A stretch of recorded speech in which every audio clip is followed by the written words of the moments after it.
Hello students, good morning. This is Richa Ojha, lecture from diet Sonbhadra. और आज हम लोग बात करेंगे कि लेसन प्लानिंग की ज़रूरत पड़ती क्यों है, आखिर इसकी नीड और इम्पोर्टेंस क्या है। पिछली बारी हमने थोड़ा लेसन प्लानिंग को लेके इंट्रोडक्शन किया हुआ था। आज हम बात करेंगे कि आखिर इसकी ज़रूरत क्यों पड़ी, क्या महत्व है इसका। अगर हम प्लान करके पढ़ाते हैं तो उससे क्या ऐसी चीज़ें हैं जो बदल जाएंगी, या एक टीचर जो है फ़ायदे में रहेगा या बच्चों को ज़्यादा फ़ायदा होगा। ठीक है, तो सबसे पहली चीज़, जब हम प्लान करके चलते हैं, लेसन प्लान का मतलब है कि आप जो क्लासरूम में एग्जीक्यूट करने वाले हैं उस छोटे से पीरियड में, वो आप पहले से प्लान करके रखते हैं। यानी जो हमने स्टेजेस की बात की थी, pre active phase, interactive phase और पोस्ट एक्टिव फेज़, उसमें जो प्री एक्टिव स्टेज है आपका, वो क्लासरूम के पहले की बात है। यानी क्लासरूम में जब आते हैं तो वो आपका इंटरएक्टिव स्टेज होता है। इंटरएक्टिव स्टेज में आने के लिए आप सबसे पहले तैयारी करते हैं पहले स्टेज में, यानी कि प्री एक्टिव फेज़ में। अब प्री एक्टिव फेज़ में आपका एक लेसन प्लानिंग भी आता है। लेसन प्लानिंग में क्या आता है कि एक आप बड़ी यूनिट होती है, उसको आप छोटे पार्ट में ले लेते हैं। एक चैप्टर आपने लिया, ठीक है, एक चैप्टर लिया, मान लीजिए वो बहुत बड़ा है तो उसका एक छोटा पार्ट लिया। मान लीजिए आप प्रोज या पोइट्री पढ़ा रहे हैं तो उसका एक पैसेज या दो पैसेज या एक या दो स्टैंजा ले लिया आपने, कि आज आप उस क्लास में इतना ही पढ़ा पाएंगे। आपके पास क्लियर कट अब आ गया कि आपको क्या पढ़ाना है। जब आपके पास आ गया कि आपको क्या मैटर पढ़ाना है, तो आप जब प्लान करते हैं तो आप उसी हिसाब से प्लान करते हैं कि 30 मिनट या 40 मिनट की जो क्लास है उसमें क्या आप प्रॉपरली कम्प्लीटली पढ़ा लेंगे। अब आप एक चीज़ इमेजिन कीजिए, फॉर एग्ज़ाम्पल, अगर आपको कहा जाए कि आपको, चलिए इंग्लिश ग्रामर का एग्जाम्पल फिर से लेंगे, इंग्लिश ग्रामर पढ़ाना है कल की क्लास में, 5th क्लास के बच्चों को इंग्लिश ग्रामर पढ़ाना है। अब इंग्लिश ग्रामर पढ़ाना है ये आपको पता है, और ठीक है, कल हम क्लास में जाएंगे और 10 से 11 हमारी, 10 से 10:30 हमारी क्लास है, जाएंगे। उसके बाद इंग्लिश ग्रामर में हम कुछ भी पढ़ा के चले आएंगे, ये हमारी प्लानिंग है। अब फिर हम क्लास में जाते हैं, पता चला हम सोचते हैं ये पढ़ाएं, नाउन पढ़ाएं, प्रोनाउन पढ़ाएं, पार्ट्स ऑफ स्पीच डील करें, या फिर उनको हम टेंस बताएं, हमको खुद क्लियर नहीं है।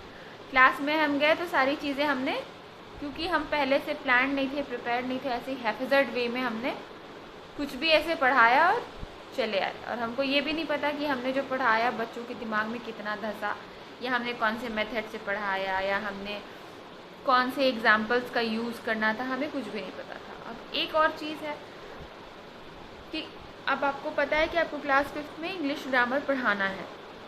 आपने क्या किया, एक दिन पहले या कुछ घंटे पहले आपने इंग्लिश ग्रामर में से टॉपिक डिसाइड किया कि आपको कौन सा टॉपिक पढ़ाना है।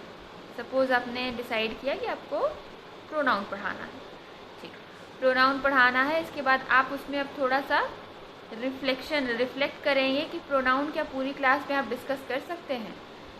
तो आप देखेंगे कि नहीं, आप प्रोनाउन की डेफिनेशन और कुछ एग्जांपल्स उसको बता सकते हैं, प्रोनाउन के काइंड्स बता सकते हैं।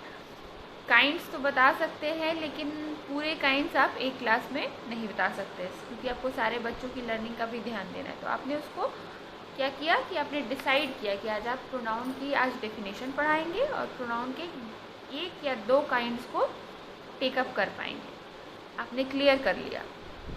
अब आप जब क्लास में जाएंगे तो आपको ये सोचने की ज़रूरत नहीं है कि ग्रामर में हम क्या पढ़ाएं, वहाँ पे आपको डिसाइड करने की ज़रूरत नहीं है। अब आप अपना टाइम और अपनी एनर्जी आप कहाँ लगाएंगे, जो मैटर आपने सेलेक्ट किया है उसको कैसे और इफ़ेक्टिवली प्रेजेंट करें। आपका दिमाग कहाँ लगेगा कि कैसे उनके प्रीवियस नॉलेज, यानी कि उनके नाउन के नॉलेज से कैसे प्रोनाउन को हम जोड़ें। ठीक है, अब हम प्रोनाउन जो पढ़ाने जा रहे हैं, किसी एक, हमारा जो प्रेजेंटेशन है वो कैसा होना चाहिए। क्या शुरू में हम ही बोलते रहें, लेक्चर देते रहें और फिर बच्चों से लास्ट में कुछ प्रश्न पूछ लें, या शुरू में हम जाएं और बच्चों से कुछ उनके प्रीवियस नॉलेज से रिलेटेड क्वेश्चंस पूछें, इसके बाद फिर अपना जो पढ़ाने वाले हैं उसको इंट्रोड्यूस करें और उन दोनों को रिलेट करें। या कोई बहुत इंटरेस्टिंग चीज़, जैसे एक कहानी सुना दें, या ब्लैक बोर्ड पे कुछ एक पैराग्राफ छोटा सा लिख दें। इसके बाद उसमें हम देखें कि प्रोनाउन के कुछ वर्ड्स हमने लिखे, इसके बाद बच्चों को पॉइंट आउट करने के लिए कहें, या किसी भी इंटरेस्टिंग वे में। मीनिंग कि आप जो प्रेजेंटेशन है उस पर भी रिफ्लेक्ट कर पाते हैं। कैसा आपका होगा क्लासरूम में, आप किस मेथड से पढ़ाएंगे। अब आप एक एग्जाम्पल लीजिए, मान लिया आपको किसी एग्ज़ाम देने के लिए इलाहाबाद जाना है। मान लीजिए जो ये अभी बीईओ का एग्ज़ाम देना है, इसके लिए हमें इलाहाबाद जाना है, इलाहाबाद हमारा सेंटर, ठीक है। तो हमने एडमिट कार्ड निकाल लिया, इसके बाद उसको अपने बैग में रख लिया। अब हमको पता है 16 अगस्त को हमको इलाहाबाद जाना है। तो 16 अगस्त हुआ सुबह में, क्योंकि मान लीजिए 11 बजे से एग्ज़ाम है और हमारे यहाँ से 4 घंटा लगता है, तो हम सुबह 4 बजे उठे, ठीक है। 5-6 बजे तक हम तैयार व्यार हुए। इसके बाद फिर जो भी साधन मिला उससे हम इलाहाबाद निकल गए। और मान लीजिए हम दूर के हैं तो एक दिन पहले हमको जो भी साधन मिला उससे हम इलाहाबाद निकल गए। अब वहाँ पे जाके देखेंगे कि हमको क्या करना है। एक सिचुएशन ये है कि कल आपको इलाहाबाद जाना है और आपके घर से वहाँ जाने में मतलब लगता है आपको एक दिन पहले जाना होगा। तो आपने कुछ दिन पहले चेक कर किया, अभी तो कोरोना में ये सब पॉसिबल नहीं है, कुछ दिन पहले आपने चेक किया कि रिजर्वेशंस का क्या हाल चाल है। आपने ट्रेन में रिजर्वेशन ले लिया कि हो सकता है पहुंचने में बहुत भीड़ भाड़ हो, क्योंकि एग्ज़ाम के समय में बहुत भीड़ होती है, तो पहले से आपकी सीट जो है रिजर्व होनी चाहिए। रिजर्वेशन कर लिया आपने। अब आपने अपना एडमिट कार्ड पहले निकाला था, तो आपने उसमें देखा कि आपका सेंटर सिविल लाइन एरिया में है। तो अब सिविल लाइन एरिया में है तो आप सिविल लाइन एरिया में रिसर्च कर रहे हैं, मतलब ओयो होटल्स, ओयो या फिर मेक माई ट्रिप, कुछ भी। आपने देखा कि उस समय क्योंकि भीड़ बहुत बढ़ती है, कोई भी एग्ज़ाम हो लोक सेवा आयोग का, तो आपने देखा कि रूम्स कुछ अवेलेबल हो जिसमें आप रात में अच्छे से स्टे करें, रेस्ट करें और सुबह फ्रेश होकर एग्ज़ाम देने जाएं।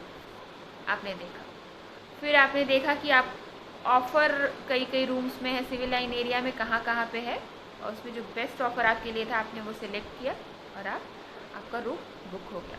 आपने उसी में खाना भी सिलेक्ट कर दिया कि हाँ आप वेज खाएंगे और ये खाएंगे।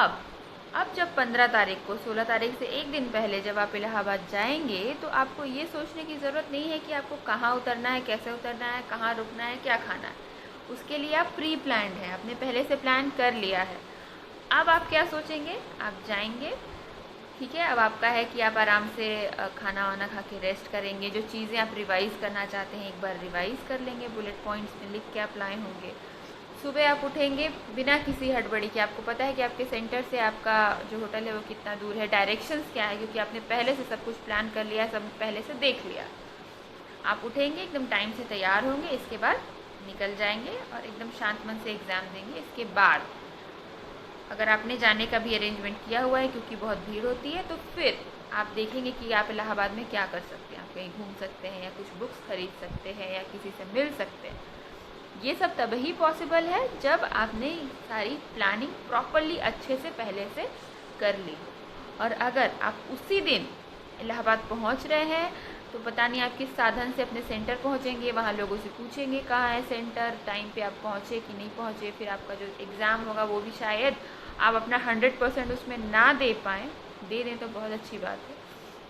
इसके बाद जाने के समय में फिर से वही हैफिज़र, कैसे जाएं, बस से जाएं, ट्रेन से जाएं, आज रुक जाएं कि कैसे करें, मतलब बहुत दिक्कत है। प्लानिंग का महत्व ये होता है कि जब आप चीज़ों को पहले से प्लान कर लेते हैं, नियोजित तरीके से चलते हैं, तो आपके पास एक टाइम स्लॉट बचता है। वो काम जो है कि बहुत फैलने से बच जाते हैं। आप स्पेसिफिक होके जब चलते हैं तो आपके पास टाइम, एनर्जी सब आपकी सेव होती है, ठीक है। अब क्लासरूम में लेसन प्लानिंग की ज़रूरत क्या है या इसका इम्पोर्टेंस क्या है। सबसे पहले it helps teacher delimit his field of work, यानी कि जैसा कि हमने बताया कि सिर्फ अगर आप सोच के जाएंगे कि आपको इंग्लिश ग्रामर पढ़ाना है तो आप वैक्यूम में ऑपरेट करते रह जाएंगे कि हम क्या पढ़ाएं। उसके लिए आपने स्पेसिफिक होना है। इंग्लिश ग्रामर में ये टॉपिक, प्रोनाउन में भी इतना टॉपिक, प्रोनाउन का डेफिनेशन और उसके कुछ काइंड्स। अब आप स्पेसिफिक हो गए, अब आपने डिलिमिट कर लिया। अब आप सब कुछ नहीं पढ़ेंगे, किताब खोल के ये भी देख लें वो भी देख लें, जो भी पहले से प्रिपेयर हो जाए हम वही पढ़ा लेंगे, नहीं। अब आप किताब खोलेंगे तो सिर्फ प्रोनाउन देखेंगे और उसके 2-3 काइंड्स देखेंगे और उसी को कैसे इफेक्टिव वे में प्रेजेंट करना है अब आप उस पर सोचेंगे, ठीक है।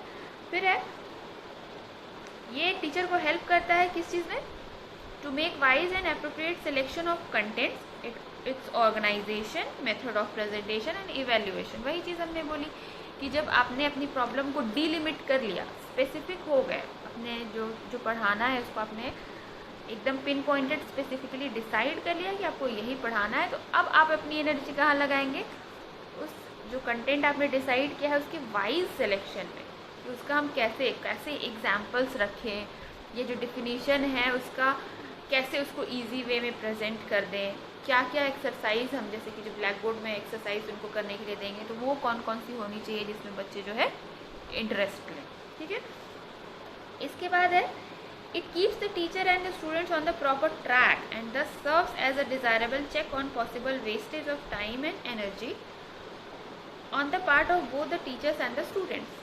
आप अपना तो टाइम और अपनी तो एनर्जी सेव करते ही हैं, आप बच्चों को भी ऑन ट्रैक रखते हैं।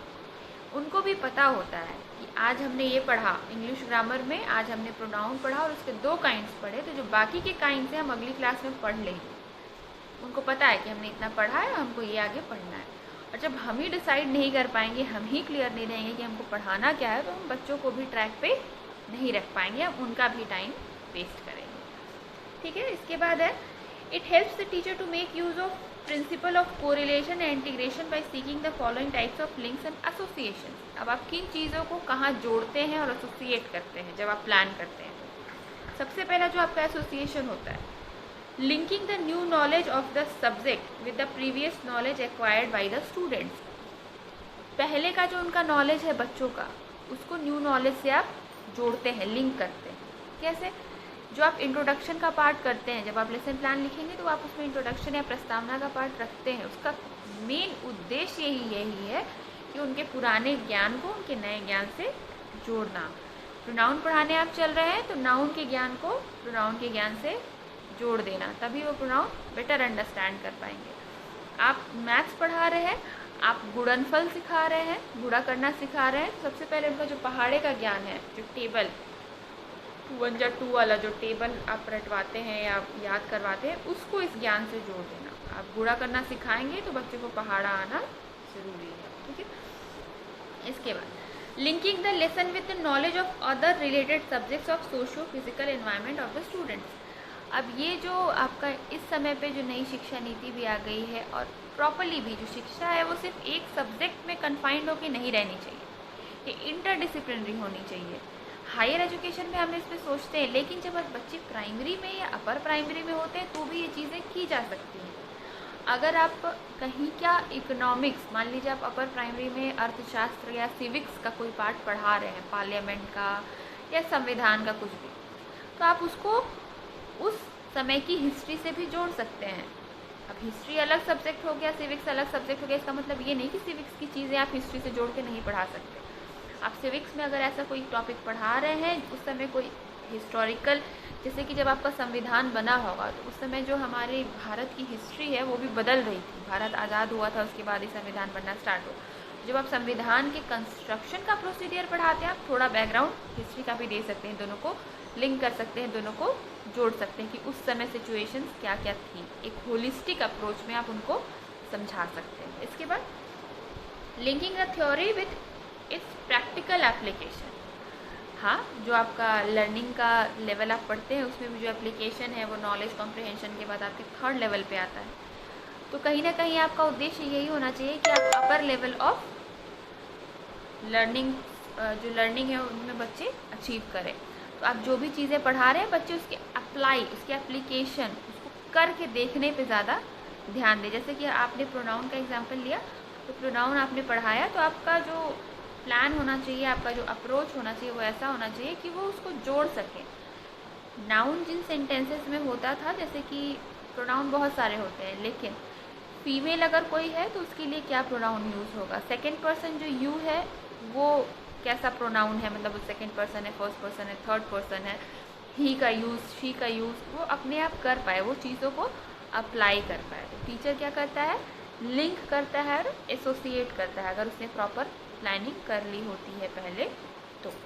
ठीक है, इसके बाद it helps the teacher in having adequate mastery over the contents और subject matter to be presented. Obviously, क्योंकि जब आप स्पेसिफिक होते हैं तो फिर आप उस स्पेसिफिक सब्जेक्ट मैटर को मास्टरी के साथ प्रेजेंट करने के बारे में सोचते हैं। क्योंकि वो थोड़ा सा पार्ट है, उसी को आपको बेस्ट वे में प्रेजेंट करना है। तो आपका जो ध्यान है, आपका जो फोकस है, पूरा उस पर होता है।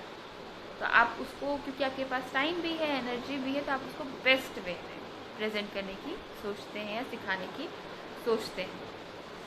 इसके बाद it makes possible to select suitable strategies for the presentation of the selected contents and accordingly plan beforehand for the proper use of audio visual ads.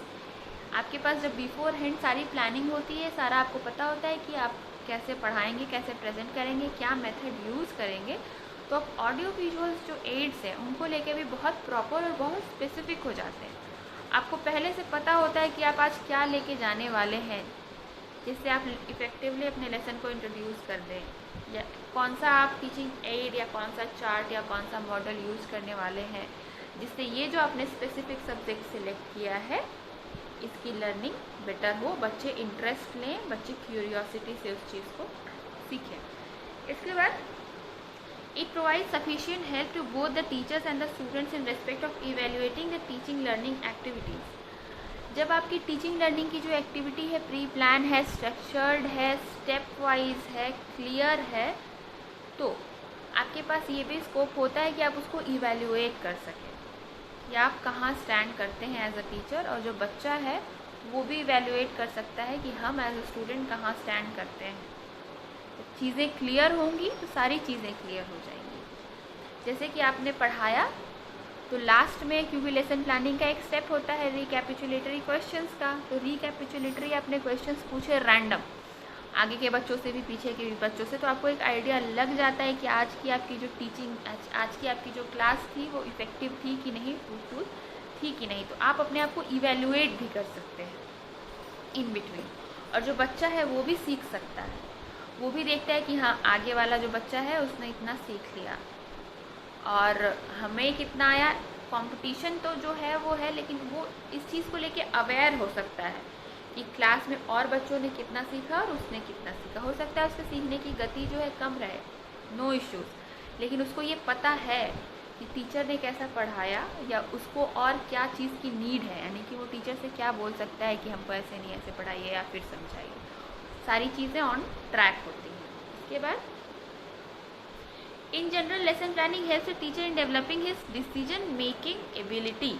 It goes to build up confidence in teaching abilities and makes him a successful teacher. Obviously, जब आप किसी चीज़ को पहले से तैयार करके जाएंगे, जैसे कि किसी भी एग्जामिनेशन की अगर आप बात करें, आपको पता है कि आपने जो 6 के 6 यूनिट है सारे के सारे पढ़ के रिवाइज कर लिए, तो आप कॉन्फिडेंट होंगे कि हाँ इसमें से कोई भी क्वेश्चन आ जाए हम एकदम अच्छे से लिख लेंगे।